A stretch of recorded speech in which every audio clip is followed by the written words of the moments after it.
दिन का जो मार्केट रहा है कल का और आज का टिपिकल एग्जाम्पल रहा है कि मार्केट न्यूज़ के ऊपर किस तरीके से रिएक्ट करती है और कैसे न्यूज़ मार्केट को ऊपर या नीचे ले जाती है। कल का मार्केट तो फिर भी थोड़ा मतलब ऊपर ही ओपन हुआ और धीरे धीरे नीचे आके क्लोज हुआ, बट फिर भी 1% से ऊपर की क्लोजिंग मिली। आज का मार्केट तो ओपन हुआ, थोड़ी सी ओपनिंग के टाइम पे वीकनेस देखी, उसके बाद काफी स्ट्रॉन्ग मोमेंटम के साथ सीधा ऊपर जाते गया और एक टाइम पे तो 25,000 के लेवल को भी क्रॉस कर लिया था मार्केट ने। बट एज यू नो, एक साइकोलॉजिकल लेवल है 25,000 का, तो वापस से वहां पे प्रॉफिट बुकिंग आई, सेलिंग आई 25,000 के लेवल पे, वापस मार्केट नीचे आया एंड अगेन रिकवर होते हुए ऑलमोस्ट 0.4% के पास की क्लोजिंग निफ्टी 50 को मिली है। स्मॉल कैप, मिड कैप सब आधा परसेंट, 0.5% से ज्यादा ऊपर क्लोज थे।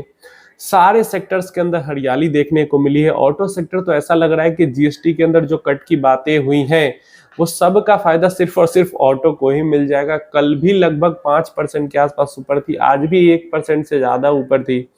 बाकी सभी आधा परसेंट, 1% ऊपर थे। एक बस फार्मा सेक्टर है जो कि कल भी डाउन था और आज भी हमें नीचे देखने को मिला है, नेगेटिव में देखने को मिला है। ओवरऑल मार्केट काफी पॉजिटिव कल भी था और काफी पॉजिटिव आज भी है। तो जो बूस्टर डोज मिला है इस हफ्ते में, मतलब जो चेंजेस हुई हैं ग्लोबली सिचुएशंस एंड जो इंटर्न डोमेस्टिकली मतलब इंटर अंदर का जो देश के अंदर का डोमेस्टिक जो चेंजेस हुआ है, उन सब का असर मार्केट पे सडन मूव एक पॉजिटिव की तरह हमें देखने को मिल गया। हमारे पास क्वेश्चन है, क्या पराग पारिक फ्लेक्सी कैप के अंदर लमसम एक मुश्त मान लो डाल दिया पैसा 50 लाख रुपीस और उसके बाद उसमें से 2 साल बाद SWP कर सकते हैं? देखिए, आई थिंक पराग पारिक का जो एग्जिट लोड है वो 3 साल तक रहता है, तो 2 साल या 3 साल जो भी एग्जिट लोड हो उसके बाद SWP शुरू करना डेफिनेटली एक अच्छा ऑप्शन हो सकता है। और पराग पारिक फंड कैपेबल है, वॉलिटिलिटी कम रहती है उसके अंदर, फ्लेक्सी कैप कैटेगरी भी है और एक्सपोजर भी वो रखता है अलग अलग, थोड़ा बहुत डेट के अंदर भी रखता है, इंटरनेशनल इक्विटी भी है, तो SWP के लिए बढ़िया फंड हो जाता है। लेकिन यहाँ पे मैं कहूँगा 2 ऑप्शन हो जाते हैं हमारे पास। 2 ऑप्शन क्या हो जाते हैं कि जिसको SWP करना है, क्या उसकी जो इनकम है ईयरली टैक्सेबल है? अगर ईयरली इनकम टैक्सेबल नहीं है तो SWP की जगह IDCW प्लान ज्यादा बेहतर ऑप्शन होगा। अब पराग पारिक का IDCW आता नहीं है तो वो दूसरा फंड चूज करना होगा। लेकिन मैं बता रहा हूं कि अगर आपकी इनकम टैक्सेबल नहीं है, मान लो आप साल के अभी 4-5 लाख ही कमा रहे हो लेकिन साल के तो 12 लाख तक टैक्स फ्री है, तो IDCW चूज करना ज्यादा बेहतर है, जिससे कि जो सारा है वो टैक्स फ्री हो जाएगा पैसा। अगर टैक्सेबल इनकम है तो यहाँ पे जो पराग पारिक फ्लेक्सी कैप फंड है या कोई भी इक्विटी फंड है उसके अंदर इन्वेस्ट करके SWP करना बेटर ऑप्शन है, क्योंकि जब हम SWP करते हैं तो हमारा जो टैक्स लगता है वो 12.5% लगता है, ठीक है। और अगर हम IDCW चूज करते हैं और जो फंड है वो हमें खुद पैसा देती है, तो यहाँ पे हमारा जो टैक्स है वो टैक्स स्लैब के अकॉर्डिंग लगता है। तो 12%, 12 लाख से जैसे ऊपर हमारी टोटल इनकम जाएगी, IDCW वाला इनकम और नॉर्मल जो हम कमाते हैं सब मिला के, तो वो थोड़ा सा नुकसान का सौदा हो जाएगा। तो ऐसे में अगर टैक्सेबल इनकम है, 12 लाख से ऊपर की इनकम है, फिर भी SWP करना चाहते हैं तो डेफिनेटली पराग पारिक फ्लेक्सी का बेटर ऑप्शन हो सकता है। लेकिन अगर इनकम साल की 4-5 लाख रुपए ही है तो कई सारे एग्रेसिव हाइब्रिड फंड या balance advantage fund, even multi asset funds में जो है, मतलब जो हाइब्रिड कैटेगरी के फंड है, उनमें मंथली IDCW का ऑप्शन आता है, मतलब हर महीने। और काफी टाइम से काफी फंड्स हैं, जैसे SDFC का बैलेंस एडवांटेज फंड है, ये काफी टाइम से मंथली इनकम देता है, मतलब मंथली, इसको डिविडेंड की तरह मैं बोल ही रहा हूँ, तो मंथली डिविडेंड हो काफी टाइम से, मतलब आप ही का जो NAV है उसको सेल करके पैसा आपको मिलता है हर महीने, लेकिन हर महीने मिलता है, तो टैक्सेबल टैक्स चेंज हो जाता है। मल्टी एसेट में एक्सिस, ICICI ये सब है जो कि मंथली इनकम देते हैं। इसके अलावा एग्रेसिव हाइब्रिड में एडलवाइस हो गया, कैनरा रोबैको हो गया, सुंदरम का हो गया या PGM का हो गया, ये सब मंथली स्कीम प्रोवाइड करते हैं और इन सब का जो है लंबा ट्रैक रिकॉर्ड है मंथली इनकम प्रोवाइड करने का, मंथली डिविडेंड देने का म्यूचुअल फंड में। तो ऐसे में आपके लिए कौन सा सूटेबल है ये आपको देखना पड़ेगा, आपकी इनकम कितनी है, और जब आप शुरू करना चाहते हो मंथली विड्रॉल, तो उस टाइम पे आपकी साल की इनकम क्या रहेगी? 12 लाख से कम रहेगी तो डिविडेंड वाला ऑप्शन जो IDCW होता है वो बेटर, अगर साल में 12 लाख से ज्यादा है तो इक्विटी वाला ऑप्शन बेहतर हो। एक तो ये ग्रो का समझ में नहीं आ रहा कि ग्रो के अंदर क्या दिक्कत है। हर कुछ टाइम पे कोई ना कोई प्रॉब्लम ग्रो को लेकर निकल के आ जाती है। अचानक से पिछले 2 दिनों में काफी सारे मतलब बहुत ज्यादा कमेंट्स भर गए कि ग्रो के अंदर में SIP नहीं शुरू कर पा रहे हैं नई लोग, या कुछ फंड्स में लमसम भी इन्वेस्ट नहीं कर पा रहे, क्लोज्ड ऐसा करके शो हो रहा है उनको। अब ये बात मैं पहले कह दूं कि आज मैंने चेक किया है ग्रो के वेबसाइट पे, इवन सब लोग एक्सिस स्मॉल कैप का, कोई कैनरा स्मॉल कैप का ऐसा नाम ले रहा था, मैंने एक्सिस स्मॉल कैप पे चेक किया, SIP लमसम कुछ बंद नहीं दिख रहा था। लेकिन क्योंकि 50 से ज्यादा लोग अगर कमेंट कर रहे हैं तो कुछ ना कुछ इशू हुआ है।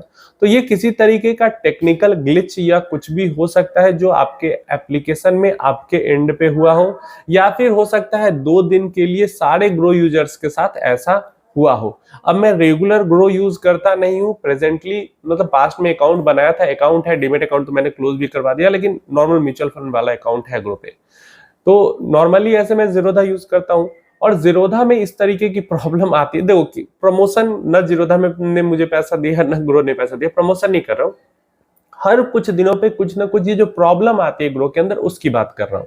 भाई हर कोई फ्री है, अपना मनपसंद का जो प्लेटफॉर्म है वो चूज कर सकता है। जैसे एक भाई हमारा कमेंट कर रहे थे कि सारी दुनिया की बात कर रहे हैं लेकिन एक्सिस के अंदर SIP बंद हो गई, उसकी बात नहीं कर रहे। भाई मुझे कोई प्रॉब्लम ही नहीं हुई तो मैं कैसे उसके बारे में बात करूं? मुझे तो कोई दिक्कत दिखती तब तो। अब बहुत सारा कमेंट्स आने लगा तो वो नोटिस में आ गया, इसलिए मैं इस चीज को लेके बात कर रहा हूं। तो आज मैंने चेक किया तो वेब पोर्टल पे मुझे वेबसाइट पे सब कुछ ठीक दिखा, कहीं पे कोई दिक्कत नहीं, इन्वेस्टमेंट करने के लिए कहीं पे क्लोज ऐसा कुछ नहीं आ रहा है। तो एक बात मैं और कहूंगा, इस तरीके की इशू आपके साथ अगर होती है तो आप सबसे पहले कस्टमर केयर को कॉल कीजिए, उनसे जानकारी लीजिए कि इस तरीके की परेशानी हो रही है, और अगर कंप्लेन रेज करना हो रहा है तो कंप्लेन रेज करिए, वहीं से आपका सॉल्यूशन आपको निकल सकता है, मिल सकता है। यूट्यूब चैनल पे आपको सॉल्यूशन नहीं मिल पाएगी। हाँ, वहां पे आपको सॉल्यूशन नहीं मिल पा रहा है तो जरूर आप कमेंट कीजिए, मेल कीजिए, मैसेज कीजिए, मैं उस पर वीडियो जरूर बनाऊंगा कि ये ब्रोकर ये परेशानी कंप्लेन का मतलब इसको दूर नहीं कर रहा है। लेकिन फर्स्ट तो आपको प्रायोरिटी यही होगी कि कस्टमर केयर के साथ बात करना होगा, और वहीं से आपको सॉल्यूशन, अगर अभी भी आपको परेशानी आ रही है तो, क्योंकि मेरे डैशबोर्ड में परेशानी नहीं दिखी, अगर आपके डैशबोर्ड पे दिख रही है तो आप कस्टमर केयर को कॉल कीजिए, वहां से उसको ठीक करवाइए। अभी गुप्ता जी ने एक सवाल पूछ लिया, मतलब एक कमेंट कर दिया कि इसीलिए जरूरी है कि 4-5 स्मॉल कैप लेना चाहिए, हमें नहीं पता कि 10 साल बाद who will be topper, overlapping से कोई लॉस नहीं होता है। अब इसके बाद एक जंग छिड़ गई, कुछ लोग कमेंट, इसी कमेंट के रिप्लाई में मतलब 10, 20, 25 कमेंट रिप्लाईज आए जा रहे हैं कि कुछ लोग कह रहे हैं कि नहीं कम स्मॉल कैप फंड्स रखें, कुछ लोग कह रहे हैं ज्यादा स्मॉल कैप फंड्स रखें। देखिए कम ज्यादा से ज्यादा कुछ फर्क होता नहीं है। आप 10 स्मॉल कैप फंड भी रख लोगे ना तो भी एवरेज रिटर्न तो आपका इंडेक्स जैसा बन ही जाएगा। देखो कम ज्यादा में फर्क यही है कि जब हम कम, देखो कॉन्सेंट्रेटेड इन्वेस्टिंग होती क्या है, कॉन्सेंट्रेटेड इन्वेस्टिंग के अंदर अल्फा ज्यादा जनरेट करने के चांसेस रहते हैं, ज्यादा चांसेस, और ये भी चांस रहता है कि आपका अल्फा नहीं जनरेट हो, ज्यादा आपका मतलब कम रिटर्न भी बन जाए। तो कम फंड्स जब आप रख रहे हो और ध्यान से मैनेज्ड तरीके से उसको रीबैलेंस भी कर रहे हो, मतलब दिख रहा है कि चलो 2 साल 3 साल बीत गया, ये फंड नहीं अच्छा कर रहा है, हम चेंज करके दूसरे में चले जाते हैं। तो अगर कॉन्सेंट्रेटेड है पोर्टफोलियो और उसको आप मैनेज अच्छे से कर रहे हो तो हायर चांस रहता है अच्छा अल्फा जनरेट करने का। और अगर नहीं, मतलब बहुत ही बुरा, एकदम डेड ही आपकी किस्मत है, तब तो कोई कुछ नहीं कर सकता। लेकिन जब हम ज्यादा फंड्स रखते हैं तो हम पहले ही सरेंडर कर चुके हैं कि ज्यादा फंड्स के अंदर तो एवरेज रिटर्न्स बन ही जाएगा, बस इतनी सिंपल सी चीज है। ज्यादा फंड्स के अंदर एवरेज रिटर्न बनने के चांस हायर होते हैं और कम रिटर्न्स बनने के चांस कम होते हैं। ठीक है, ज्यादा और कम रिटर्न्स बनने के चांस कम होते हैं और एवरेज रिटर्न्स बनने के चांस हायर होते हैं। और जब हम कॉन्सेंट्रेटेड पोर्टफोलियो बनाते हैं कम फंड्स के साथ, तो हमारे पास ज्यादा रिटर्न्स और कम रिटर्न्स बनने के चांस ज्यादा होते हैं, एवरेज रिटर्न्स के कम होंगे। क्लियर है? ये सिंपल सी चीज है। तो आपको पहले ही सरेंडर कर देना है या फिर आपको कोशिश करनी है अल्फा जनरेट करने की, ये आप पे डिपेंड करता है। पहले ही सरेंडर कर देना है तो भाई 10 फंड रख लो, एवरेज तो बन ही जाएगा जो रिटर्न है इंडेक्स के बराबर। और उससे भी बेहतर है 10 फंड्स रखने से अच्छा है नॉर्मल इंडेक्स में ही इन्वेस्ट कर लो, क्योंकि रिटर्न तो उतना ही जनरेट करना आप चाह रहे हो। तो ये चीज है, इन माय ओपिनियन कॉन्सेंट्रेटेड रख के अच्छे से मैनेज करना ज्यादा बेहतर है। और कॉन्सेंट्रेटेड पोर्टफोलियो को अच्छे से आप मैनेज भी कर पाओगे, 10 फंड रख लोगे तो मैनेज नहीं कर पाओगे। अब कॉन्सेंट्रेटेड कहने का मतलब ऐसा नहीं है कि मान लो अगर आज से मतलब 10 साल से 25 साल तक आपके 5 गोल्स हैं, तो ये पांचों स्मॉल कैप फंड नहीं हो सकते, ऐसी बात नहीं है। 5 अलग अलग स्मॉल कैप फंड हो सकते हैं, लेकिन आपके पास कोई गोल नहीं है, नॉर्मल वेल्थ क्रिएट करना है, और उसके लिए आपने 15 स्मॉल कैप या 10 स्मॉल कैप फंड रख लिए, ये ज्यादा हो जाता है। अगर 5 स्मॉल कैप फंड भी रखे हैं तो मेरे ओपिनियन में ज्यादा नहीं है। किसी के लिए हो सकता है कि 5 स्मॉल कैप फंड बहुत ज्यादा हो जाते हैं, मेरे ओपिनियन में ज्यादा नहीं है। ठीक है, 5 स्मॉल कैप क्या फर्क पड़ता है, सबकी अलग अलग स्ट्रैटेजी होनी चाहिए। मतलब कोई हेवी एग्रेसिव चला जाए, कोई कम एग्रेसिव जाए, कोई वैल्यू पे ज्यादा फोकस करे, कोई ग्रोथ पे ज्यादा फोकस करे, क्या कोई कॉन्ट्रेरियन बेट्स ले। तो ये सब चीजें थोड़ा सा ध्यान रख के और इन्वेस्टमेंट करने में कोई दिक्कत, कोई बुराई नहीं है इन माय ओपिनियन।